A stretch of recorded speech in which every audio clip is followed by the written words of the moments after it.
नमस्कार जय हिंद विद्यार्थी मित्र हो. महाराष्ट्र शासनाच्या आदिवासी विभागामध्ये 416 चौकीदार पदासाठी जाहिरात आलेली आहे. आता ही जाहिरात आज म्हणजे 27 एप्रिलला आलेली आहे. सदर जाहिरातीमध्ये नेमकं किती पदं आहेत, कोणकोणत्या विभागासाठी आहेत किंवा कोणकोणत्या लोकेशनसाठी आहेत, त्यासाठी शिक्षण काय असणार आहे आणि आपली सिलेक्शन स्ट्रॅटेजी काय असायला पाहिजे, सगळी डिटेल A to Z माहिती आपण पाहून घेऊया. ही तत्पूर्वी आपली शासनाची वेबसाईट आहे. फॉर्म भरायला सुरुवात आज दुपारी 3 वाजेपासून होणार आहे. आता फॉर्म कसा भरायचा, काय भरायचा ते तर सगळं आपण पाहणारच आहोत. तत्पूर्वी आपली ही सरळ सेवा भरती परीक्षेसाठी आपली ही बॅच जी आहे ऑलरेडी आपण लॉन्च केलेली आहे आणि यामध्ये तुम्हाला लाईव्ह प्लस रेकॉर्डेड स्वरूपामध्ये तुम्हाला ही सगळी बॅच अवेलेबल असेल. ही फक्त आणि फक्त 999 रुपयाला आहे. किती? 999 रुपयाला आहे. ज्यांचं 10वी 12वी शिक्षण झालेलं असेल, कमीत कमी 12वी शिक्षण झालेलं असेल, सगळ्या विद्यार्थ्यांसाठी ही 416 पदाची मला असं वाटतं की ही शेवटची जाहिरात असणार आहे ग्रुप डी ची. कारण ग्रुप डी ची पद यानंतर हळूहळू रिक्त होणार आहे या विभागात. मला नाही वाटत की ग्रुप डी साठी परत जाहिरात येईल, म्हणून हा चान्स सोडू नका. एक तर अगोदर जाहिराती नाही, डिसेंबर पर्यंत ही खूप काही जाहिराती येतील, या आशेवर राहू नका. त्यामुळे आता जे आहे त्याच्यासाठी तयारी करा.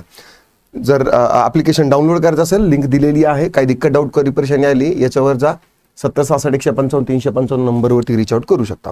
चला, ही आहे जाहिरात आजची. आम्ही आता ही पेपरला आलेली आहे.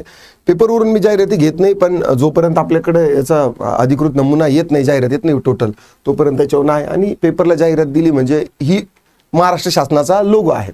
ठीक आहे, चला आता इथं काय दिलेलं आहे सगळ्यात अगोदर पहा. सरळ सेवा भरती चौकीदार ग्रुप ड पदासाठी आहे आणि सरळ सेवा कोट्यातील 416 चौकीदार आहेत. किती?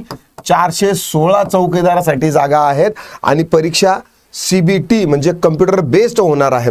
आता यामध्ये नाशिक विभागासाठी, नाशिकसाठी 34 जागा आहे, कळवणसाठी 42 आहे, धुळ्यासाठी 29 आहे, यावलसाठी 1 आहे, तळोद्यासाठी 30 आहे, नंदुरबारसाठी 23 आहे, राजूरसाठी 15 आहे, घोडेगावसाठी 26 आहे, शहापूर 19 आहे, पेनसाठी 17 आहे. अशा टोटल ज्या जागा आहेत ना, तर त्या 416 जागा आहेत. किती? 416 जागा आहेत. आता 416 जागासाठी ही जी जाहिरात आहे ही तर तुमच्यापर्यंत आलेलीच असणार आहे. नसेल आली तर तुम्हाला आपल्या टेलिग्राम चॅनलला तुम्हाला ही मिळून जाईल. एक्झॅक्ट जी शासनाची येईल ना तर ती देखील येईल. आता याची ऑनलाईन अर्ज पद्धती जी आहे ना, तर ती 27 एप्रिलपासून, बाय द वे आज माझा वाढदिवस पण आहे, 27 एप्रिलपासून सुरू होणार आहे आणि दुपारी 3 वाजेपासून ही जी फॉर्म भरायची लिंक जी आहे ना तर ती सुरू होणार आहे. शेवटची तारीख आहे 18 मे रात्री 12 वाजेपर्यंत.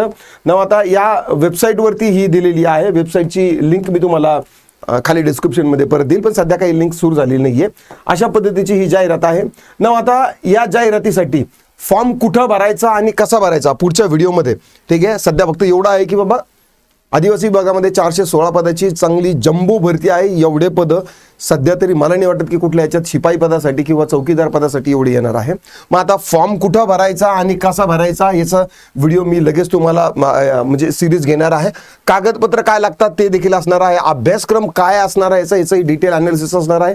आणि सगळ्यात महत्त्वाचं 2026 मध्ये याच्यासाठी सिलेक्शन स्ट्रॅटेजी तुमची काय असणार आहे. पुढचे 60 वर्ष म्हणजे 60 वर्षापर्यंत तुम्हाला जर आरामात जर आयुष्य जगवायचं असेल, काढायचं असेल, तर सध्या तुम्हाला पुस्तकात डोकं खुपसावंच लागणार आहे. आशा करतो तुम्हाला हा व्हिडिओ आवडला असेल तर लाईक करा, शेअर करा, सबस्क्राईब करा. आणखी पुढे व्हिडिओ या संदर्भातले आणखी दर्जेदार येतील. आता पुरतं एवढंच थांबतो. पुन्हा भेटूया. राम राम.